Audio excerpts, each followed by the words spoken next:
People believe money is an absolute shield against reality. A private jet is a symbol of absolute wealth. But a 265,000-pound military cargo plane, a C-17 Globemaster, is a symbol of absolute survival. My mother-in-law, Helen, never understood the difference. She once asked me at Thanksgiving if I served peanuts on my little government flights. The table erupted in polite laughter. I smiled, took a sip of water, and let the joke land. I didn't answer her then. But 3 years later, I answered her on a burning tarmac in a collapsed nation where her black card couldn't buy a bottle of water, let alone a flight home. Wealth can buy you almost anything. It can buy silence, exclusive access, and a protective bubble of superiority. But it cannot buy airspace clearance when a foreign government falls. It cannot buy a secure runway. And it absolutely cannot buy the right to board my aircraft. When you marry into a family of hedge fund billionaires, you learn there is a hierarchy of human value measured entirely in capital. As a major in the United States Air Force, my salary was roughly what Helen spent on seasonal landscaping. I was the oddity in their pristine world, the irresponsible daughter-in-law who chose a basic government job over the family firm. They saw discipline as rigidity. They saw duty as a lack of ambition. To them, wearing a uniform meant you took orders because you weren't smart enough to give them yourself. I sat through years of these passive-aggressive comments, years of listening to my father-in-law boast about his Gulfstream, detailing the custom leather seats. They lived in a curated reality where every problem could be solved by throwing money at a concierge. But that reality is fragile. The velvet ropes of the world only exist as long as society agrees to maintain the illusion. When the grid fails, when a capital city descends into absolute chaos, that invisible shield of wealth shatters in an instant. That is exactly what happened when Helen and Richard took an exclusive vacation in a volatile region. They ignored State Department warnings, assuming their endless funds would insulate them from the unrest brewing in the streets. They were catastrophically wrong. Within 48 hours, the government collapsed. Borders were violently sealed. The private jet they chartered was seized by local militia forces. Airspace was restricted to military assets only. Suddenly, the untouchable billionaires were trapped. No concierge to call, no private security to hide behind. Just thousands of terrified people rushing a military extraction point, praying for a miracle. And then the ground began to shake. The deafening roar of four turbofan engines eclipsed the panic. A massive C-17 Globemaster descended from the smoke-filled sky. To the stranded citizens, it was pure salvation. To Helen and Richard, it was just another vehicle to demand premium seating on. What they didn't know as they shoved to the front of the frantic crowd, screaming for the man in charge, holding out stacks of useless cash, was that the person commanding that beast of an aircraft was the exact same woman they had mocked for years. When I first met my husband, David, I didn't fully comprehend the gravitational pull of his family's wealth. David had distanced himself from it, choosing to work as an engineer, pragmatic and grounded. But you cannot simply resign from a family like his. The gravity always pulls you back into their orbit for holidays and obligatory retreats. Those gatherings were my introduction to a world where money wasn't just a currency, it was a personality and a defense mechanism. Helen and Richard did not just have money. They had the kind of wealth that alters the physical environment around them. Unpleasantness was filtered out by layers of assistants and wealth managers.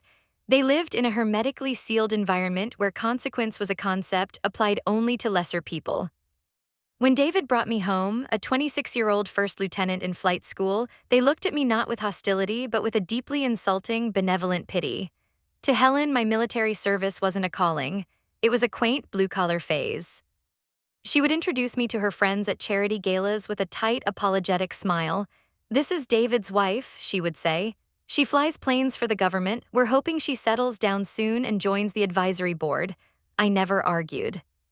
If you spend enough time operating heavy machinery in high-altitude environments, you learn that engaging with turbulence only wastes fuel. You ride it out.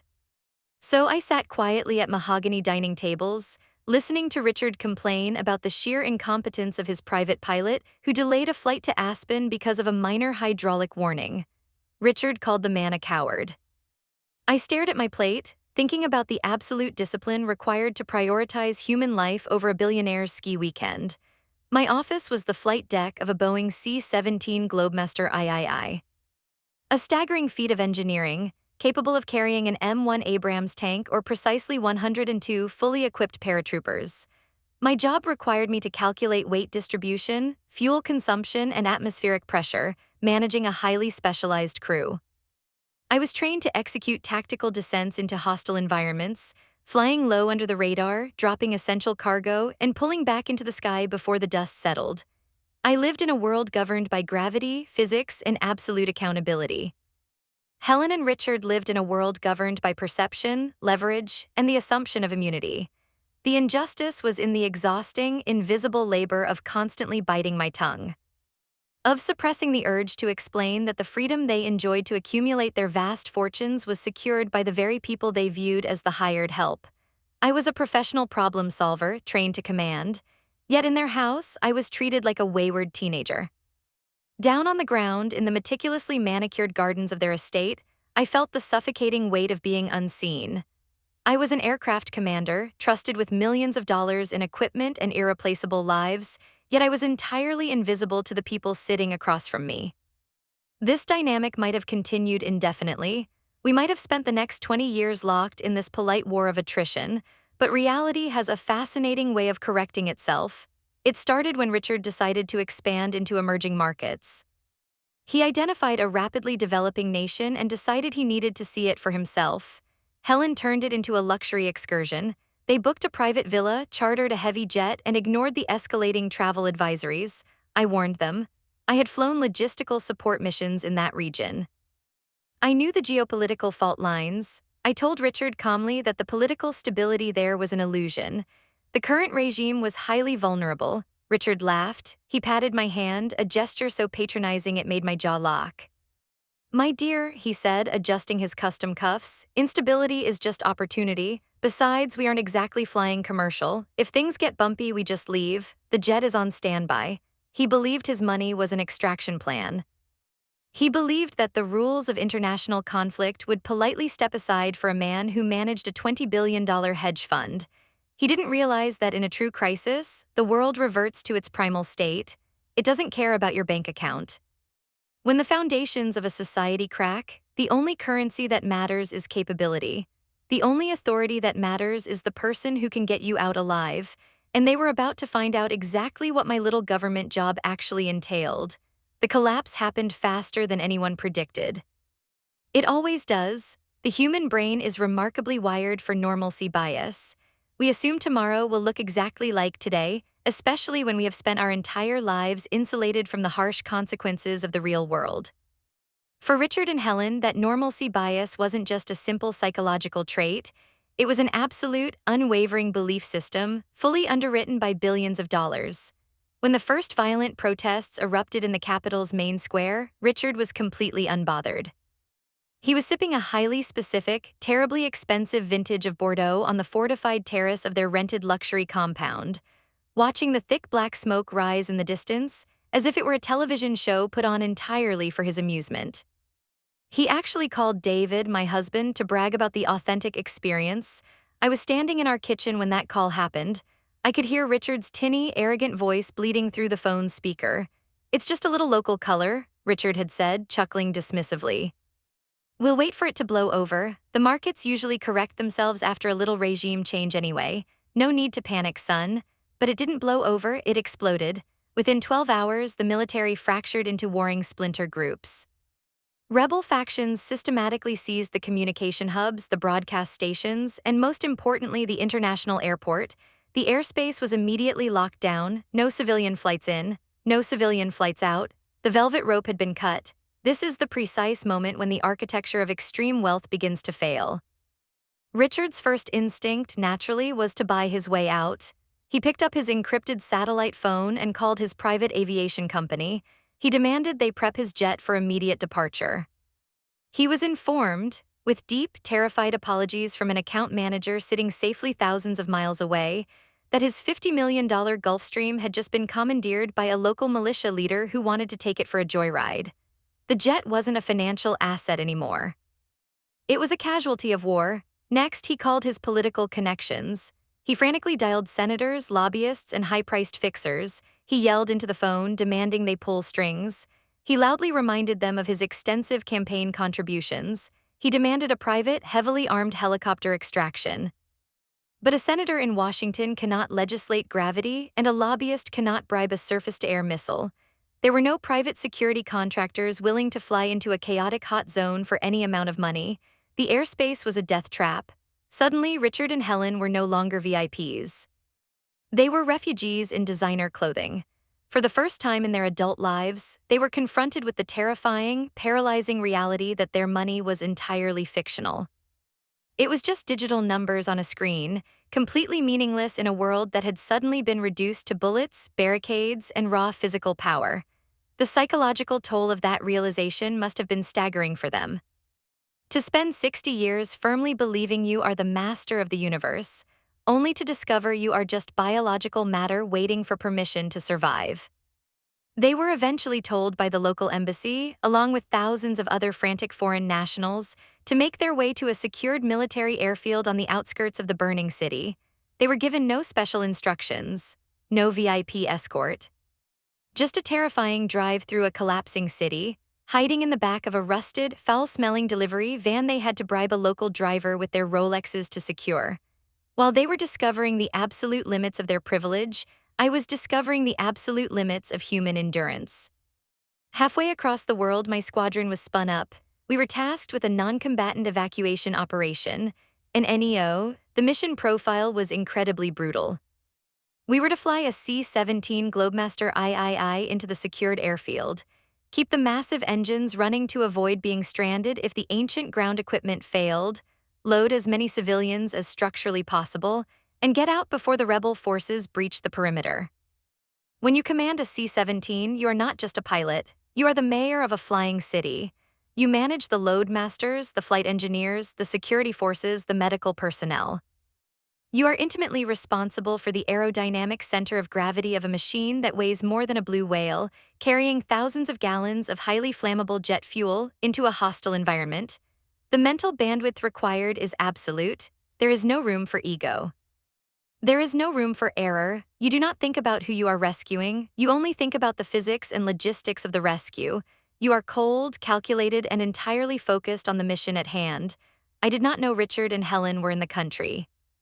I hadn't spoken to them since that arrogant phone call.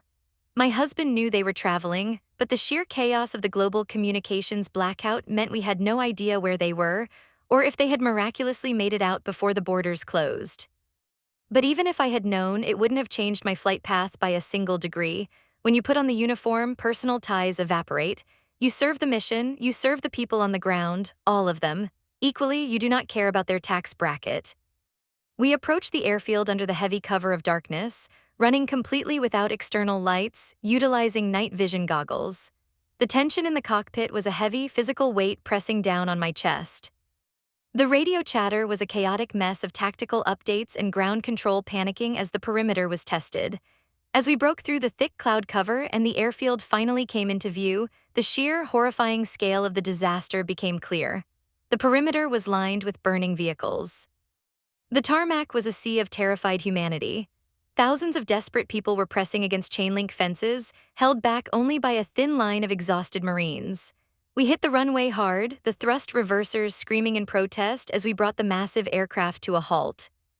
We didn't even shut down the engines. This was an engine running offload and onload. ERO, the noise is deafening, vibrating deep in your bones. The smell of jet exhaust, burning rubber, and distant tear gas is choking. The loadmasters lowered the massive rear ramp, and the gaping maw of the aircraft opened up to the chaos. Down on the ground, Richard and Helen had somehow manipulated their way to the very front of the staging area. But even in the midst of absolute terror, even as families clung to each other weeping, and aid workers desperately tried to maintain order, the toxic entitlement of extreme wealth refused to die. It simply mutated to fit the environment. According to the ground personnel who debriefed me later, Richard and Helen were a complete nightmare. They were not grateful for the rescue. They were deeply, vocally outraged by the conditions. As the crowds were ushered toward the aircraft, Richard began aggressively shoving past people. He pushed past a mother holding a terrified toddler.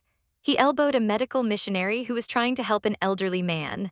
He was waving a useless platinum credit card at a bewildered, heavily armed Marine, demanding to know where the first-class boarding lane was.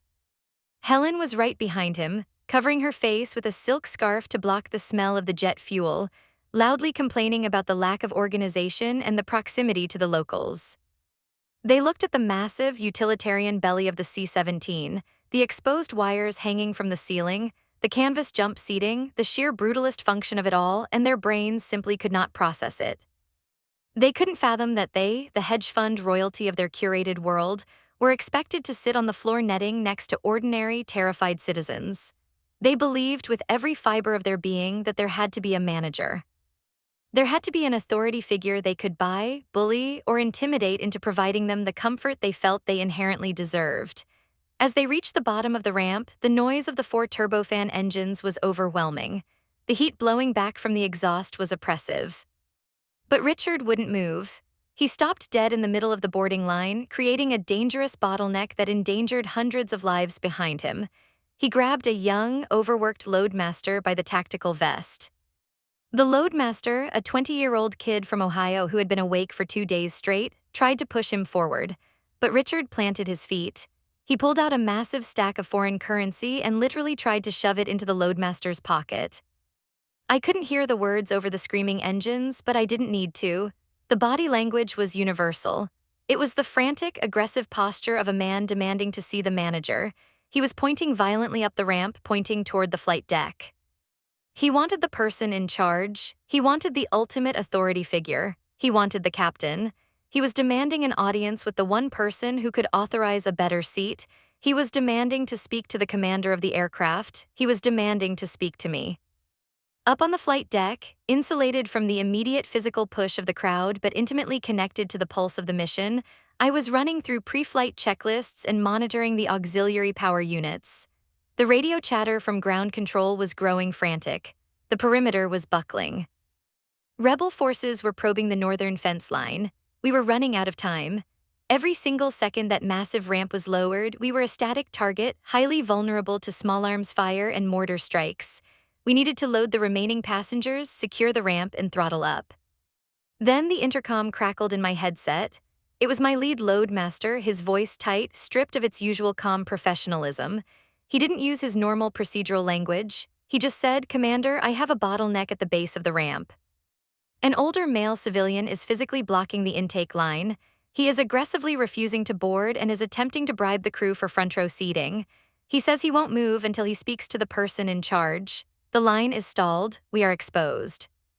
In a military operation, a bottleneck during an extraction is not a customer service issue. It is a fatal operational hazard. If a panic started behind him, hundreds of people could be crushed. If mortar fire began, we wouldn't be able to close the doors. The absolute arrogance of one man was currently threatening the lives of 300 civilians and a highly trained crew. I didn't hesitate. I unbuckled my harness, instructed my co-pilot to take the radios, and pulled off my headset. Leaving the climate-controlled environment of the cockpit and descending the short metal staircase into the cargo bay is like stepping into a different dimension. The sheer, overwhelming reality of human desperation hits you like a physical wall. The bay was a cavern of deafening noise and oppressive heat, illuminated only by dim red tactical lighting. 300 people were crammed into the belly of the aircraft, strapped shoulder to shoulder on the floor netting, holding onto each other, weeping silently or staring ahead with the hollow, thousand-yard stare of the deeply traumatized. The air smelled of sweat, fear, and the acrid sting of burning aviation fuel. I moved quickly through the center aisle, stepping over legs and duffel bags, feeling the heavy, rhythmic vibration of the engines through the soles of my boots. As I neared the rear of the aircraft, the open ramp framed a scene of absolute chaos on the dark tarmac. And right in the center of that chaos, illuminated by the harsh glare of a portable halogen floodlight, were Richard and Helen. From a distance, looking down the ramp, I could finally see the psychological reality of their behavior. When you strip away the tailored suits, the sprawling estates, and the endless bank accounts, you realize that extreme, untested wealth is not a source of strength. It is a massive vulnerability. It is a prosthetic for competence. Richard wasn't shouting because he was powerful. He was shouting because he was entirely, fundamentally powerless. For the first time in his 68 years on Earth, the universe had handed him a problem he could not purchase his way out of. He was experiencing raw, existential terror, and his only coping mechanism was to regress to the script he had used his entire life. Demand the manager, flash the cash, assert dominance. He was a frightened child throwing a tantrum in a war zone, risking hundreds of lives because his fragile ego could not process being treated as an equal to the people standing behind him. I reached the bottom of the ramp. I was wearing a standard-issue Nomex flight suit, a tactical survival vest, and a helmet with the visor pushed up. To them, in the darkness and the confusion, I was just another anonymous authority figure, another blue-collar government worker standing between them and their perceived entitlement. Richard had his hand firmly clamped onto the loadmaster's shoulder webbing, shoving a thick wad of euros at the young man's chest. "I am telling you," Richard was screaming, his face purple, spit flying from his mouth, "I am a personal friend of the Secretary of State. I will not sit on the floor of this flying garbage can. You take this money, you go up to the cockpit, and you tell the captain that Richard Sterling requires immediate, proper accommodations." Helen was standing slightly behind him, trembling, clutching a ruined leather handbag against her chest as a barricade. She was looking at the desperate, weeping refugees pressing in around them with a look of absolute, unvarnished disgust. I stepped in front of the loadmaster. I placed my hand firmly on his arm and signaled for him to step back and manage the line. He exhaled sharply, relieved, and moved away. I stood perfectly still, letting Richard's frantic energy hit me without reacting. "Excuse me," Richard barked, stepping toward me, pointing a finger at my chest. "Are you deaf? I said I want to speak to the commander of this aircraft." Now, as I reached up, I unclasped the chin strap of my helmet and pulled it off, letting it hang by my side. I looked directly into his eyes, my expression entirely flat, entirely devoid of the polite, accommodating daughter-in-law smile I had worn for the last 3 years in his dining room. The physical reaction of a human being experiencing sudden catastrophic cognitive dissonance is profound to witness. Richard stopped mid-breath. His mouth remained slightly open. His eyes darted from my face down to the Major's oak leaves pinned to my chest and back to my face. The gears in his mind ground to a violent halt. His brain simply could not bridge the chasm between the woman he patronized over Thanksgiving turkey and the absolute sovereign of this $200 million machine. A second later, Helen recognized me. She gasped, a sharp, ragged sound that cut through the low roar of the engines. "Oh God," she stammered, stepping forward, a frantic, desperate relief suddenly washing over her features. She completely misread the situation. She reached out, trying to grab my arm. Thank God it's you. Tell these people who we are, tell them to clear a space for us in the front. We are exhausted, we need to sit down." That was the deeper layer of truth exposed. Even now, surrounded by burning buildings, deafened by military engines, standing in the middle of a collapsing nation, they believed nepotism was their salvation. They believed that because I was married to their son, I would somehow violate federal law, compromise a military extraction, and endanger the lives of hundreds of innocent people just to ensure they didn't have to wrinkle their pants on the floor netting. They honestly believed my duty to their family's comfort superseded my duty to the uniform I wore.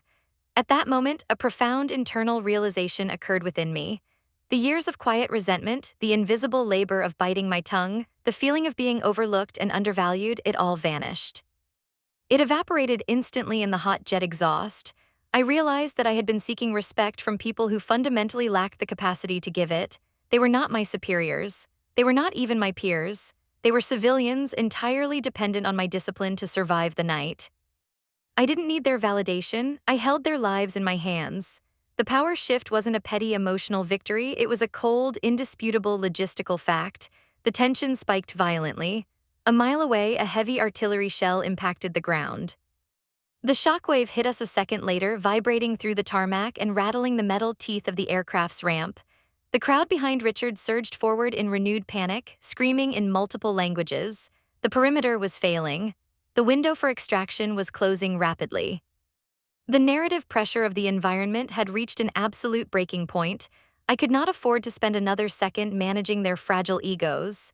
The artillery shell changed the air pressure.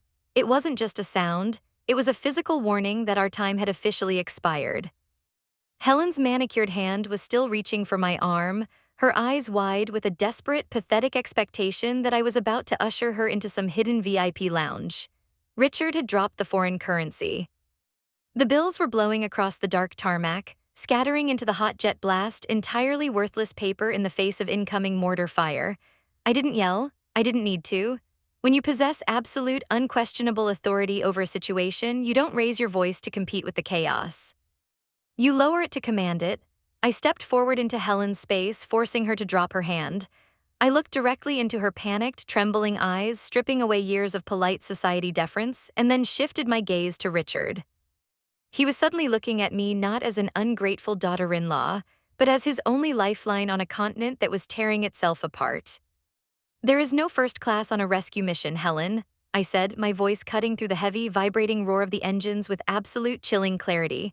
"Sit on the floor, strap in, and for the first time in your life, stay quiet." The silence that followed between us, even amidst the deafening mechanical scream of the airfield, was absolute. For a fraction of a second, I saw the ghost of Richard's ego try to rise up, his mouth twitching as he reflexively tried to formulate a threat or a bribe. But it was permanently crushed by the terrifying reality of his surroundings. He looked past me into the stark, brutalist interior of the cargo bay. He looked at the hundreds of traumatized people packed tightly onto the floor netting, and then he looked back at me. He saw a woman who did not care about his investment portfolio. He saw a commander who would absolutely leave him standing on that burning tarmac if he delayed my mission by a single fraction of a second. The status reversal was total and instantaneous. The billionaire hedge fund manager and his socialite wife visibly deflated.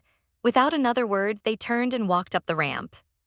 They found a few feet of empty space on the hard floor, right next to a weeping family who had fled their home with nothing but the clothes on their backs. Helen sank onto the nylon netting, clutching her ruined designer bag against her chest. Richard sat heavily beside her, his suit soaking up the grease and grime of a military transport plane. They strapped themselves in, entirely indistinguishable from the rest of the desperate humanity we had just pulled from the brink. I turned my back on them. I gave a sharp hand signal to the loadmaster to raise the ramp. I walked back up the metal stairs to the flight deck, strapped myself into the commander's seat, and took the yoke.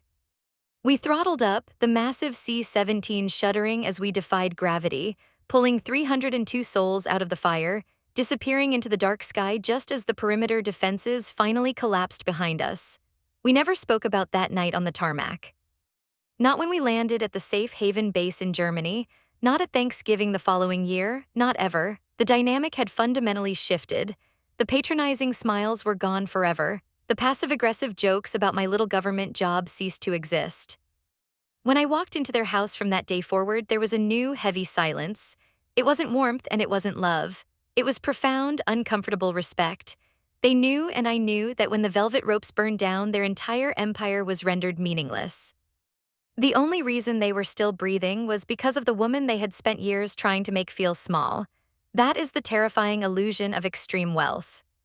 It tricks you into believing you have conquered the world, when in reality you have only purchased a very expensive buffer against it.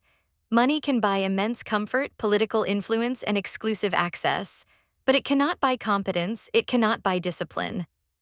And when the fragile social hierarchy violently collapses, the only thing that matters is raw, unflinching capability. Have you ever been made to feel small by someone else's money? Have you ever had your hard work minimized by someone who confuses their bank balance with their character? If you have, remember this story. Remember that real power, true moral and physical authority cannot be bought with a credit card. If you believe that, leave an airplane icon in the comments below. You don't need to argue with them. You just need to know who is flying the plane when the sky falls.